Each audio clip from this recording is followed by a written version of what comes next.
Bonjour à tous, bienvenue dans cette nouvelle vidéo. Donc aujourd'hui on va regarder 3 dons que j'ai joué en festival cet été et que je n'ai pas joué au mieux et vous aurez l'occasion de faire mieux que moi sur ces dons en appliquant de meilleurs raisonnements. On commence par une don que j'ai jouée à Biarritz, donc c'était la dernière don de l'Open par pair. On arrive tranquillement au contrat de 300 atouts en nord-sud après une séquence assez banale où Nord va demander à son partenaire s'il a 3 cartes à pique ou non, et devant le fait qu'il n'en ait pas, il va préférer bien évidemment jouer le contrat de 300 atouts. On vous entame un petit carreau, vous découvrez le mort et vous passez un petit du mort parce que vous n'êtes pas pressé pour faire votre dame de carreau si le roi est placé.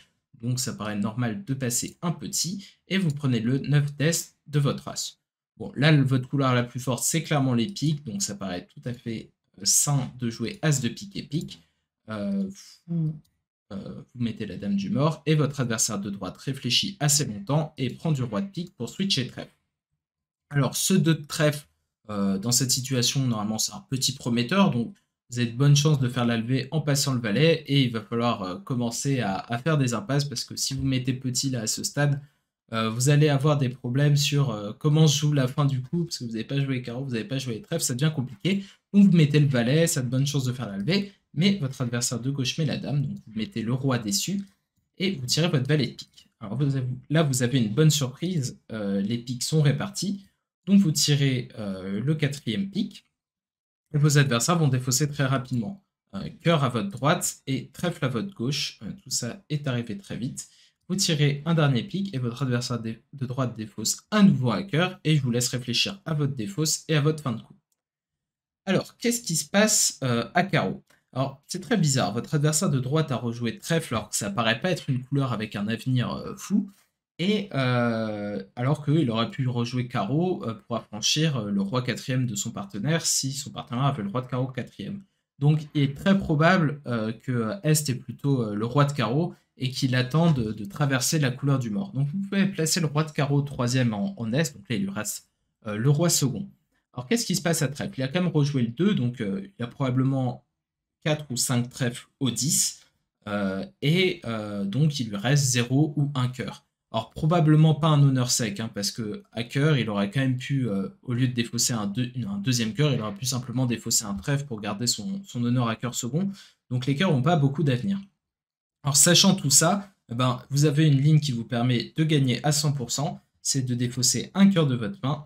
Et sur la défausse d'ouest, vous pouvez simplement tirer votre as de cœur, puis jouer as de trèfle et trèfle pour remettre Est en main, qui va devoir vous livrer la dernière levée de carreau.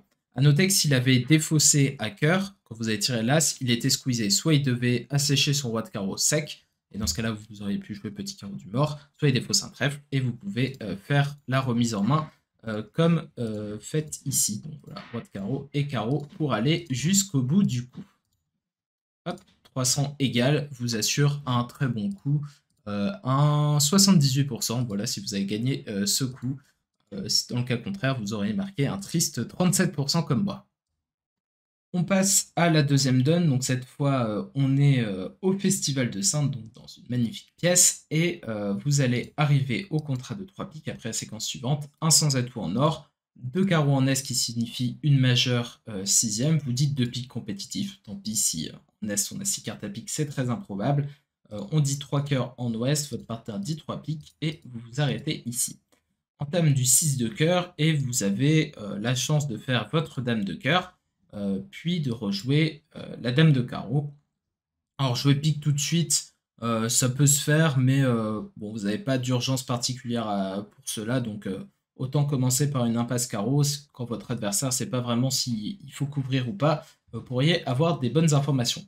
On vous met le 8 de carreau en ouest pour le roi d'est, et on vous rejoue l'as de cœur que vous pouvez avec plaisir pour rejouer un petit pic. Alors c'est pas tout à fait clair à ce stade, vous auriez pu aussi jouer trèfle vers le valet, mais j'ai choisi de jouer un pic pour le 7 d'Est, et là j'ai eu le pressentiment qu'il n'y avait pas roi-dame de pique en Ouest, et j'ai mis un petit pic du mort pour le roi d'Est. En Est, il a rejoué cœur, et c'est pas gentil, parce que cette coupée défaut, ça ne m'apporte pas grand-chose, elle m'oblige à couper d'un côté ou de l'autre, ce qui n'est pas très plaisant. J'ai choisi de couper de ma main parce que je peux couper une deuxième fois de ma main si on me rejoue en couper des fausses sans trop de problèmes. Donc ça me dérangeait moins que de couper du mort où j'allais être embêté si on me rejoue encore une fois couper des fausses. J'ai défaussé un trèfle du mort et à ce stade, ben, j'ai joué trèfle parce que j'ai pas envie de prendre ma décision tout de suite à la toux. On m'a mis le 10 en ouest, le valet, le roi et on m'a rejoué un carreau. J'ai pris du valet, on m'a mis le 2 ici et à ce stade, je vous laisse réfléchir à comment est-ce qu'on finit le coup. Alors, comme vous l'avez évidemment compris, tout l'intérêt de ce coup, c'est est-ce que Est a roi-dame de pique sec ou est-ce que Est a le roi de pique sec?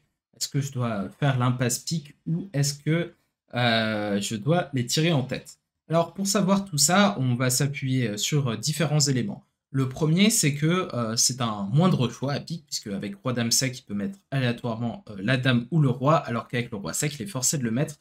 Donc, il est 2 fois plus probable qu'il ait le roi de pique sec plutôt que roi dame sec. Je vous invite à aller voir ma vidéo sur le sujet que j'ai sorti il y a quelques temps si vous n'êtes pas d'accord avec ça. Ensuite, qu'est-ce qu'on sait sur les distributions? On sait que Est a 6 cœurs, parce que vous avez regardé attentivement le compte des cœurs et vous savez que Ouest est entamé dans 4 cartes et que c'est pour ça que Est s'est trompé. Et vous savez que les carreaux sont 4-2 parce que Ouest a donné un compte pair à carreau et qu'il ne peut pas se permettre de mentir en début de coup comme ça, ce serait une drôle d'idée. Donc vous savez que les carreaux sont répartis 4-2 d'un côté ou de l'autre. Sachant que Ouest a fourni le 10 de trèfle, vous savez qu'il est court dans la couleur, donc soit une, soit deux cartes, il n'aura jamais fourni le 10 de trèfle avec le 10 quatrième, personne ne fait ça. Donc vous savez beaucoup sur les distributions. Vous savez qu'en Est, il y a 6 cartes à cœur, il y a 2 cartes à carreau, et il y a 3 ou 4 cartes à trèfle, selon la teneur à pique qu'il a. Donc toute la question, c'est de savoir, est-ce que ce 10 de trèfle, il est sec ou est-ce qu'il est second? Alors il y a différents arguments pour analyser ça. Le premier, c'est que West n'a pas entamé son singleton. Alors ça peut paraître un bon argument à première vue, mais c'en est pas un, parce que s'il a un singleton trèfle, il a dame 10 de pique quatrième, et ça paraît beaucoup plus prometteur de son point de vue d'entamer cœur pour essayer de vous raccourcir, plutôt que d'essayer de prendre des coupes avec dame 10 quatrième. Donc c'est pas un bon argument du tout. Et le deuxième argument qui va vous permettre de penser que ce 10 de trèfle est sec, c'est que West l'a fourni, qu'avec le 10 secondes, on n'est quand même pas du tout obligé de mettre le 10, c'est que la plupart du temps, on met quand même un petit dans ce genre de position. Par exemple, si ça permet de faire une impasse dans l'autre sens, déclarant à roi 9 à l'origine, et c'est bizarre de fournir le 10, et par réflexe, la plupart des joueurs mettent un petit. Un troisième élément, c'est que S vous a rejoué couper des faux, c'est que c'est quand même un peu suspect. Ça laisse souvent présager que des atouts sont mal répartis. Donc en fait, à ce stade, c'est une mauvaise analyse de penser que West n'est pas singleton parce qu'il n'a pas entamé. C'est celle que j'ai faite à la table beaucoup trop vite.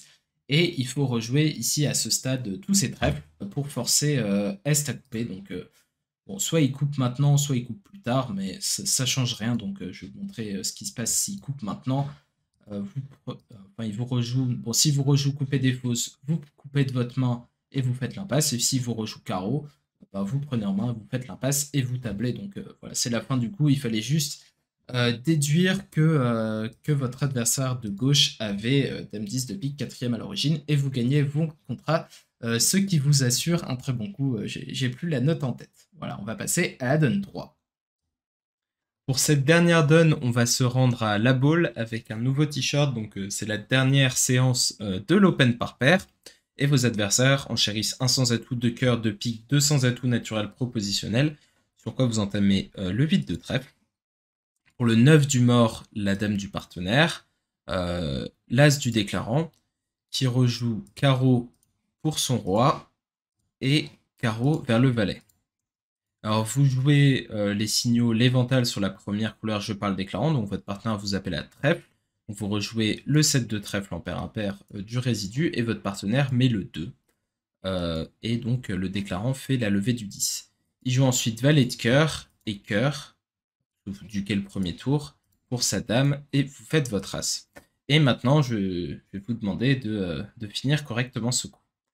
Alors en fait, à ce stade, vous connaissez les 4 jeux si vous avez bien tout compté. Votre partenaire vous a fourni le compte à cœur et le compte à trèfle. Il a 3 cartes à cœur, et il a 4 cartes à trèfle, parce qu'il vous a mis le 2 en paire impair du résidu au deuxième tour, et il vous a appelé le trèfle, donc vous savez qu'il a roi-dame 4e à l'origine.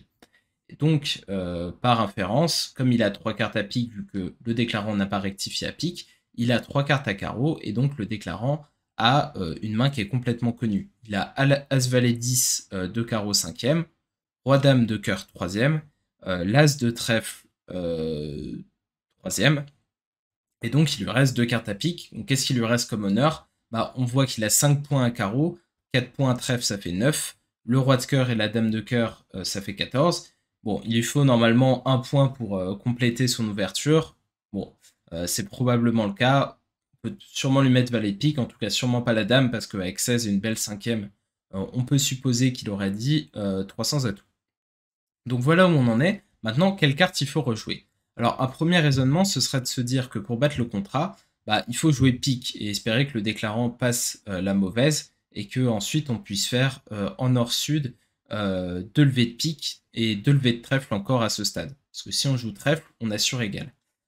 Cependant, vous avez une bonne raison de ne pas faire ça que je n'ai pas vu à la table, c'est que vous n'êtes pas dans le contrat du champ. Le champ va jouer 2 piques après avoir fait une misère dorée. Et si on joue 2 piques, le déclarant va perdre un cœur, il va perdre un trèfle, il va perdre 2 levées de pique, il va pas réussir à perdre plus de 2 levées de pique, même s'il peut jouer la couleur à peu près n'importe comment, quelle que soit la carte qui accompagne son valet de pique. Il joue pique le valet, il joue pique vers le roi, il fait à peu près n'importe quoi, il devrait réussir à perdre une levée de pique et vous avez vraiment 0 coupe à prendre en flanc. C'est un +1 complètement automatique, 90% du champ devrait l'atteindre. Donc en fait, à 200 atouts, vous pouvez assurer égal, et en faisant égal, vous allez marquer enfin 200 égal sera une excellente note pour votre camp, et donc vous n'avez pas besoin ici à ce stade de jouer un petit pique, vous pouvez assurer 200 atouts égal, et simplement affranchir votre trèfle, pouvoir jouer As de pique et trèfle.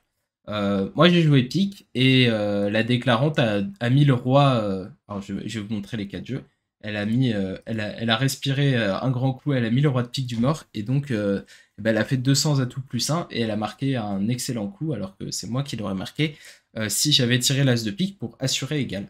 Donc voilà, c'est tout pour cette vidéo, j'espère que vous aurez apprécié, et puis n'hésitez pas à vous abonner si ce n'est pas encore fait, et à liker si vous avez aimé, et à bientôt pour une prochaine vidéo, ou sur Twitch si vous voulez. Allez voir ce qui s'y passe, le lien est dans la description. Allez, salut!